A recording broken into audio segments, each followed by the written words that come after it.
In this demonstration, we will be going over item entry in Acumatica. With Acumatica, you can set up each user so that when they log in, it opens a dashboard or a menu. In this example, we're looking at the Warehouse Manager dashboard. Here, we will see late orders, late shipments, or you can have them access the rental dashboard, which would show you which items are on rent, what rental orders are shipping or missing and damaged, allowing you to then take action. Back at the inventory menu, again, you can set it up so it shows you all of the items in the inventory module, or just the programs that you use in your day-to-day operation.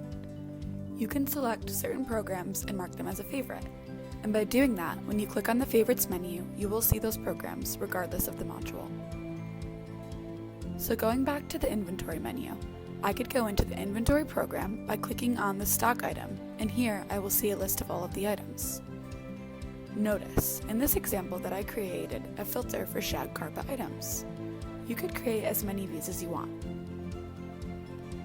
Now going back to the menu, if you want to access the item maintenance program in the add mode, you can access that here. As an example, we're going to add an item here called AVP Entrance. As you can see, the first thing that I entered was an item class. When doing so, this allows me to see all of the information being loaded. So I've created an item class called Entrance, and all of the information is now loaded for me, like the costing method or the tax category for it. I can see the GL posting class, whether it's a lot or serial class, and what is the warehouse for that item. You can also select the location for this item.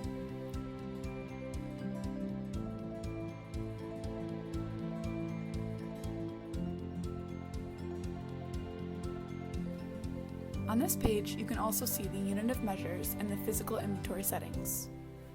Under the Rental Info tab, you have the ability to put a non-stock item in for the billing revenue. You can also have kits. So, if you have a rental kit that has an option, whether you do or don't do branding, you can add an additional service line for doing the branding and charge it as a line item. Next, the rental rates could be set up here. You can load the bill codes by entering the daily price. You can set your price costs, warehouse, and vendor information.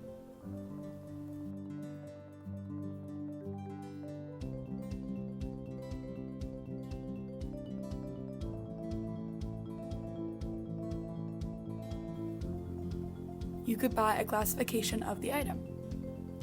You can enter attributes that get loaded, for example, packaging or cross-references.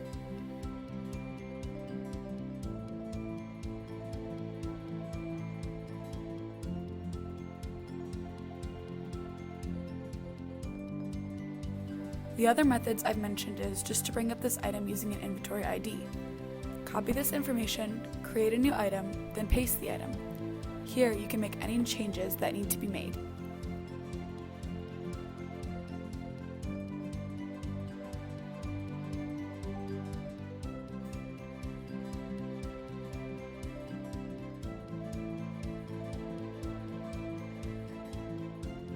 As far as adding pictures to the system, all you need to do is drag the picture and drop it here.